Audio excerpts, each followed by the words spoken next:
zay farany inona amin'izay ara ny statut de l'écriture inona amin'izay ara ny satany soratra masina satria ny fanahy masina zay niara-ny asa tamin'ny olona dia fanahy ny fahamarinana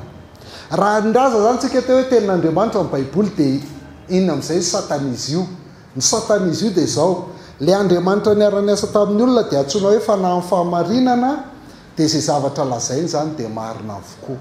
tsy marina mihitsy zany hoe faillible misy erreur ny baiboly fa infaillible io ary inhérent zay ny fiteny azy infaillible ary inhérent baiboly marina ny lazainy satria fanahy ny fahamarinana ny nampanoratra azy taony jaona toko 7:7 ary za angataka amin'ray ary izy ame anareo mpananatra hafa mba ho eo aminareo mandrakizay dia ny fanahy ny fahamarinana zay tsy hain'izao tontolo zao raizina satria tsy hita ny nafantany fa ianareo mahafantatra azy satria mitoetra ao aminareo izy ary ao anatinareo zay dia tsika micomprendre hoe fanahy ny fahamarinana io zavatra tenen'io marina daholy dia manaiky an'io tsika fa ny olona tsy manana an'izany dia tsy manaiky mihitsy hoe tenin'Andriamanitra ny lazainy fanahy masina jaona toko 5:20 sy 7:20 fa raha tonga mpananatra zay irahako aminareo avy amin'ray dia ny fanahy ny fahamarinana zay mivoaka avy amin'ray izy no vavolombelona nambara ary ianareo koa dia vavolombelona nambara satria ianareo dia efa teto amiko hatramin'ny voalohany io noho ity fanahy ny fahamarinana ity zany dia io manambaran'i Jesosy fa tsy io ihany fa le apôstôly zay nahita an' Jesosy koa dia afaka manambaran'i Jesosy satria efa niaraka tamin'i Jesosy hatramin'ny voalohany io ary manana fanahy fahamarinana ireo apôstôly ireo dia zay zavatra tenen'ireo apôstôly ireo zany dia marina avokoa marina avokoa zay tenen'ny apôstôly dia marina amin'ny baiboly ohatra Salamo 9:10 eto koa hitantsika ny atao hoe tenin'Andriamanitra amin'ny baiboly satria misy fomba ilazany ny tenin'Andriamanitra amin'ny Salamo 9:10 dia misy anaky valo isan-karazany ny verset rehetra ao amin'ny Salamo 9:10 le lavabe makaleo atsika reny dia verset rehetra ao dia misy hoe tenin'Andriamanitra foana amin'ireo fomba valo ireo ny tenenany azy mba tsy akaleo atsika fa aka anaky telo tsika verset 3 ny 2:20 ny fahamarinanao dia fahamarinana mandrakizay ary marina ny lalànao etsika zany zao mahita tenin'Andriamanitra roa fahamarinanao dia lalànanao fa ino ozy izy io teninao io zany fahamarinanao ny teninao fahamarinana mandrakizay marina io baiboly tsy isy diso zany io na kely ary na amin'ny contexte na amin'ny foto-kevitra ambarany dia marina daholy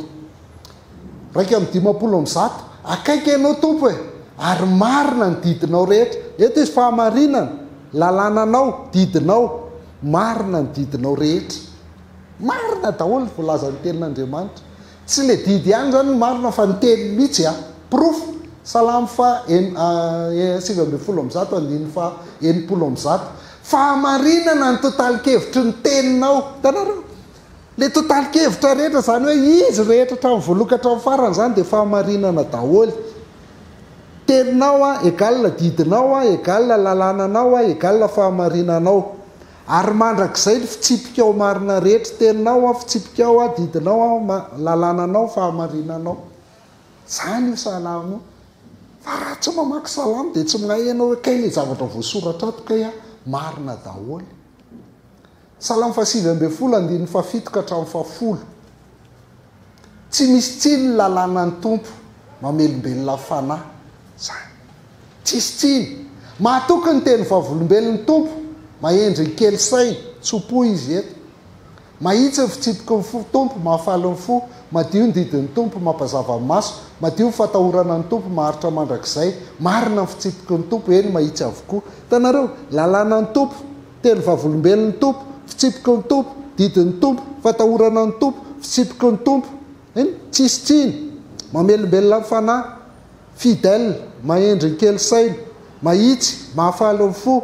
madio mampazava ny maso madio ny fatahorana ny tompo maharitra mandrakizay marina ny fitsipiky ny tompo izy ihany no miteny zany aza mampiasa ny tsono ary rehefa tsy mino an'izany fa mamita bahoaka marina nefa ny baiboly nataon'ny olona anjanana ny gasy marina zany fa tsy le voasoratra famitahana fotsiny satria samy tsisy mamaky na le mitory anjanaka na le toriana hojanahana tsisy mamaky akory de tsy mahalala ny areny jereny ny areny salamo 12 andiny fahelina ny tenin'ny tompo de teny madio toy ny vola fotsy voarendrika ao anatin'ny memy amin'ny tany eny voadio impito madio faran'izay madio zany miala daholo zay resaka fahotana rehetra ao na de misy olona manoratra azy ary tenin'ny tompo izy misy olona tsy mahalala biby afa tsy saoany raha vo teny de fa tsy mahalala afa-tsy le raiky alary io tsisy afa tsy teny tonga lofo ihany ny fantany hoe raha vo teny de le kristy zay fa na le kristy raha hoana koa ny fijeriny ny tenin'andriamanitra manazy koa de marina ny tenin'andriamanitra rehefa ilaza zavatra izy de lazainy foana hoe lazaiko aminareo marina de marina tokoa ane na jesosy ary zany de mino hoe na kristy moa zany fa tsy jesosy misy dikan'zany misy dikan'zany rehefa kristy ny avera fa tsy jesosy satria tsy mino an'le olona izy fa être kristika any minony na le kristy araka ny teny hoe marina de marina ny zavatra teneny tenin'andriamanitra jaona toko fahavalona iny 5:7 satria milaza ny marina de tsy inonareo ary zany mihitsy rehefa milaza marina jesosy tsy inony alaony ihany no mamoriporina hoe le kristy ohatrao fa zay zavatra teneny tsy inony tsy ilainy izy aminareo moa mampiseho ananota raha marina ny lazaiko nahoana ianareo ny tsy mino aho zay avy amin'andriamanitra de mihainy ny tenin'andriamanitra izany ny tsy henonareo satria tsy mba avy amin'andriamanitra ianareo le kristy teny tonga nofo ny tenen'io zay avy amin'andriamanitra de mihainy ny tenin'andriamanitra fa izany tsy henonareo satria tsy avy amin'andriamanitra ianareo grave ty jesosy tia akamely io ve tenenao any anaty facebook mpavary raraka mahazo anao nefa zany ny marina matoa tsy mihainy de tsy avy amin'andriamanitra jaona toko 7:7 hoy Pilato taminy mpanjaka ary vai ianao de namaly jesosy hoe voalazanao fa mpanjaka izao na aterahako ary zao ny aviko am'izao tontolo zao de ny anambarany marina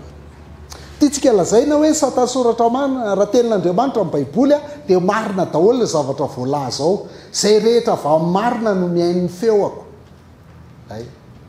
de tia mo haitsika tsara ao miaraka mamaky isa 2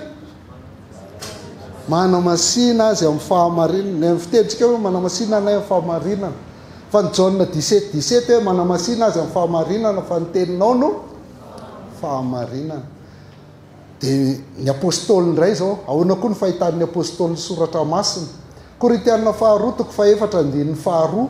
fa efa lavinay ny zavatra takona mahamenatra ka tsy mandeha amin'ny afetsena ratsy na manatsatso ny tenin'andriamanitra zay fa amin'ny fanehoana ny marina no hiderana tena amin'ny fieritreretan'ny olona rehetra eo mason'andriamanitra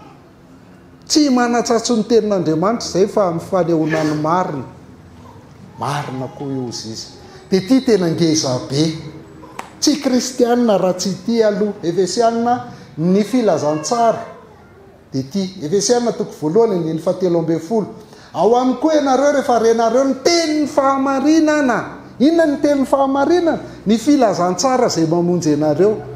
filazantsara ka izany tenin'ny fahamarinana eny ao aminy koa ianareo rehefa ninona sina tobo-kase amin'ny fanahy masina araka ny teny fikasana tsy maintsy miaino an'io filazantsara io tsy maintsy maheno an'io tenin'ny fahamarinana io tsy maintsy mino an'io tenin'ny fahamarinana io aloha ianao zay vao vovonjy zay vao manana ny fanahy masina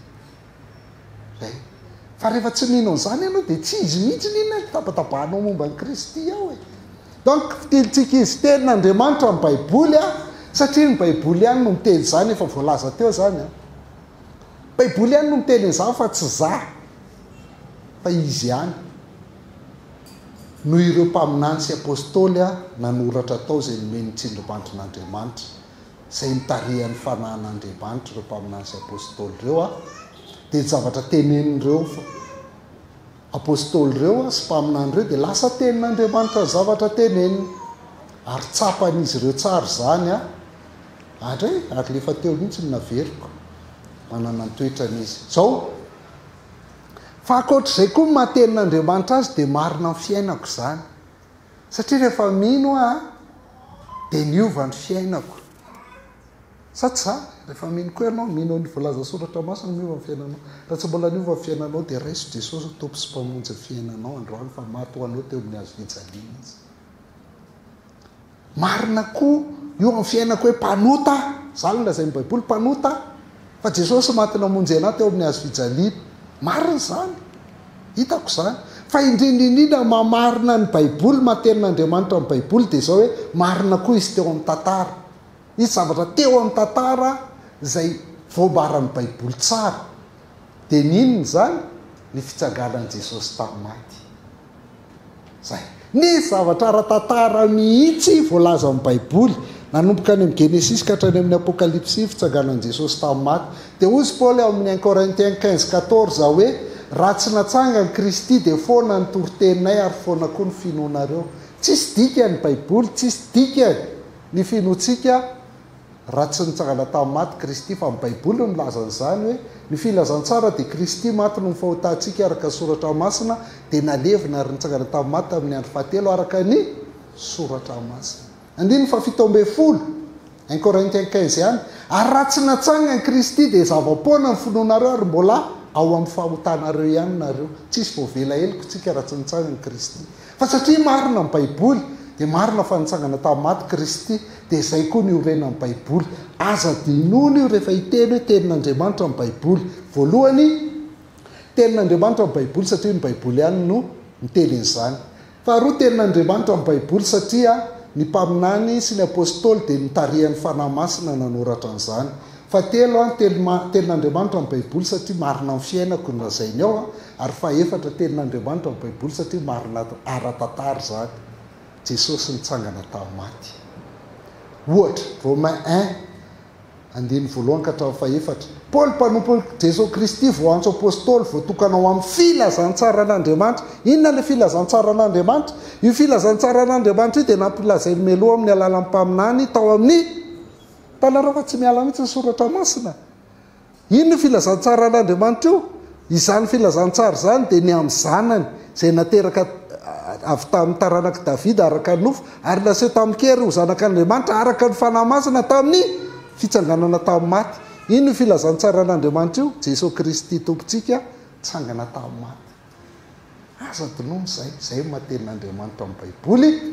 satria ny baiboly ihany no miteny hoe tenin'Andriamanitra izy satria marina eo amin'ny fiainako izany fa indrindra marina eo amin'ny tantara izany dia tamin'ny fitsanganan'i Jesosy Kristy tamin'ny maty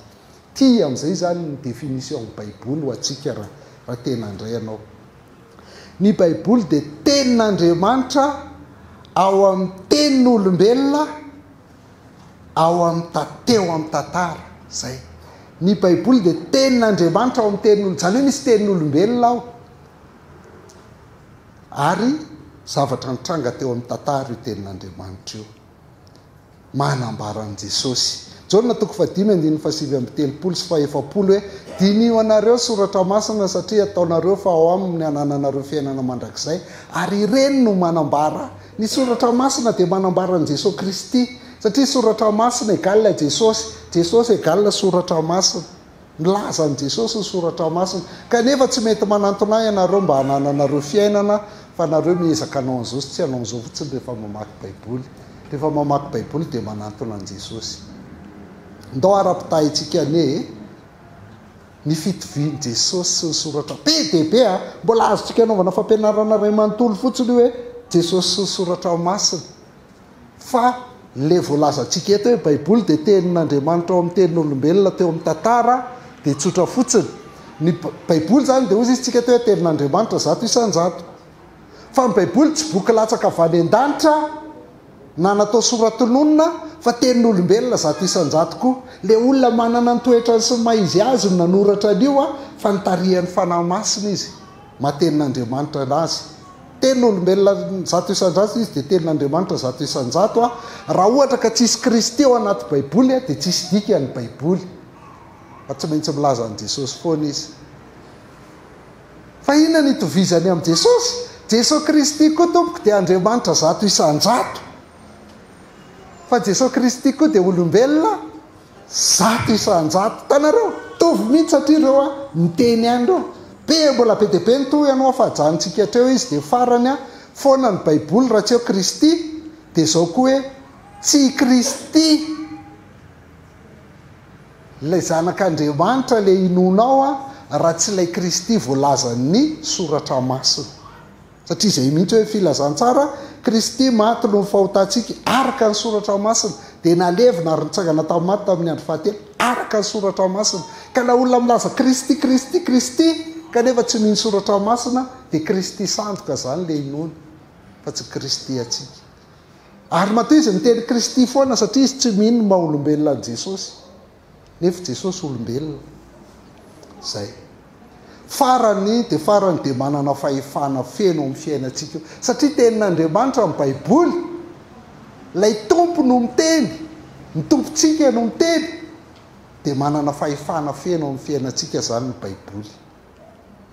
Jaona toko fahavalo andiny faraka amin'ny telopolo sy faharoa amin'ny telopolo hoe dia o Jesosy tamin'ny jiosy izay nino azy raha maharitra amin'ny teniko ianareo dia ho mpianatra tokoa ka ho fantatrareo ny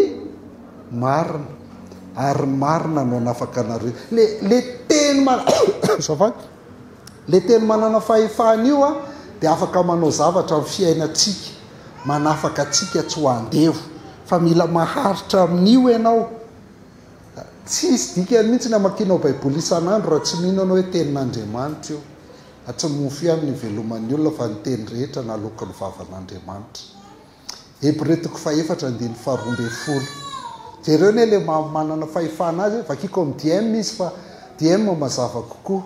Hebreo toko faefatra andiny faharoambe folo hoe velona sy mahery ny tenin'Andriamanitra tsy Jesosy ny resahany io fa voasoratra rehetra ao anaty baiboly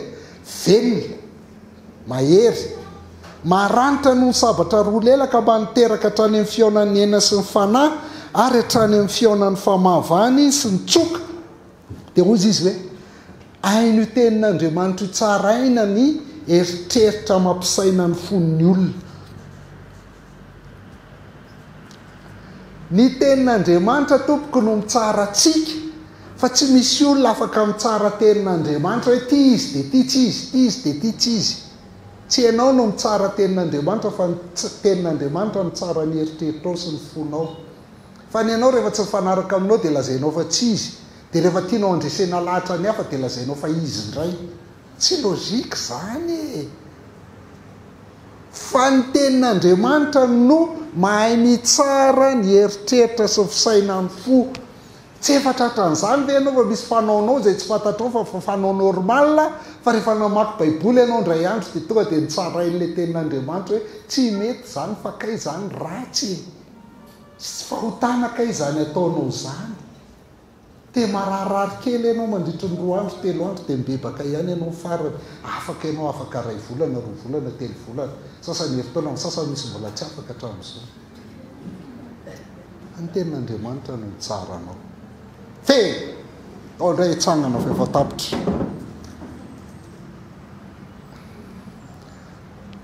raha nyresantsika zany dia tenin'Andriamanitra amin'ny baiboly hitantsika teo ny démonstration nanomboka tany amin'ny tantara volaza amin'ny baiboly rehetra ny antony nanoratana azy ho boky ny tsindrimandrin'Andriamanitra ny satany hoe masina marina io baiboly io dia manana fahefana io baiboly io dia tenin'Andriamanitra amin'ny baiboly ao anaty tenin'olombelona teo amin'ny tantara zavatra nisy teo amin'ny tantara ny zavatra tantarain'ny baiboly satria nahoana antony voalohany tsy misy boky 970 970 testamenta taloha dia 720 ny testamenta vaovao nefa boky ray ihany izy avy eo mpanoratra 70 tao anatin'ny vanim-potoana 50 amby zato taona taloha 50 amby zato taonjato 520 dimanjato sy arivo taona kay azafady fareraka olona mpanoratra 70 ao anatin'ny dimanjato sy arivo taona ny fandimby nanoratra azy fa mitovy daholo ny zavatra lazainy samihafa ny toetrany samihafa ny lalovany samihafa ny maizy azy fa mitovy ny zavatra lazainy izy 70 mahery reo nanoratra boky 970 tsy logika amin'ny olona tsy logika zao hoe 7 amby 70 ampina 7 amby 20 zany tsy miraray fa miraray izy amin'Andriamanitra sy amin'ny zay olona avy amin'Andriamanitra. Ray izy satria ray ihany ny zavatra teneny, ny olona teneny moa zany e dia olona tokana ihany teneny, tsy miresaka afa-tsy Jesosy Kristy io. Baiboly io Jesosy Kristy ihany resahany io. Tena marina fa Kristy no ivon'ny Baiboly, fa rehefa Kristy no ivotsy Baiboly dia tsy izy zay. Ary tenin'Andriamanitra ny Baiboly satria avy amin'ny tsindrimandrin'Andriamanitra ny olona nanoratra ny rehetrarehetra, fa tsy nisy faminaniana tany aloha rehetra tany avy amin'ny sainan'ny olona, fa avy tamin'Andriamanitra no nitenenan'ny olona araka ny tondran'ny fanahy masina azy. Tsy nisoratan'Andriamanitra izy, ny soratan'Andriamanitra tokana tao anaty tablety dia ny dity 10.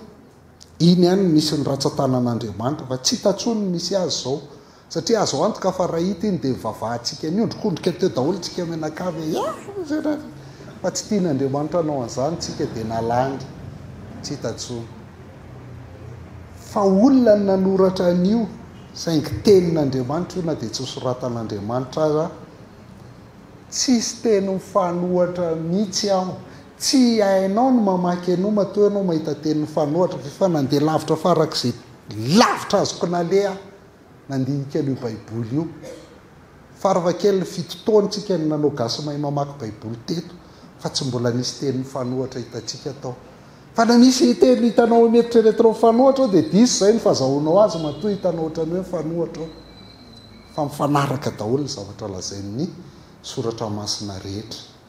Ary tsy mbola manam-piovana io hatramin'izao. Le Andriamanitra nahary zao tontolo zao, le Andriamanitra masina marina lehibe be voninahitra ary tompo, zay naniraka ny zanany ho faty teo amin'ny hazo fijaliana no fahotantsika dia nitsangana maty, dia nitsangana niakatra any an-danitra riverina, dia mbola tsy miova fa mbola miandry izay tsika. Fa itsika olombelona le na zavaboarin'Andriamanitra dia nanota nandovany io tany adaba dia mpanota daholo tsika rehetra, ary fahafatesana no miandry antsika. Ary tsika olombelona rehetra rehefa mino an' Jesosy Kristy dia manana fiainana vaovao amin'ny Kristy, lasa olombavao amin'ny Kristy, dia lasa afaka mifandray amin'Andriamanitra ao amin'ny Kristy. Dia mbola marina foana zany, marina zany tamin'ny Abrahama, marina zany tamin'ny apôstôly, marina zany tamin'ny ray ny fiangonana, marina zany tamin'ny Luther sy Calvin, marina zany tamin'ry Wesley, marina zany amin'ny faly. Ary antenaiko fa mbola marina foana zany aminao. Tsy manam-piovana io satria teny velona io, teny manana fahefana io, teny marina io tenin'Andriamanitra io.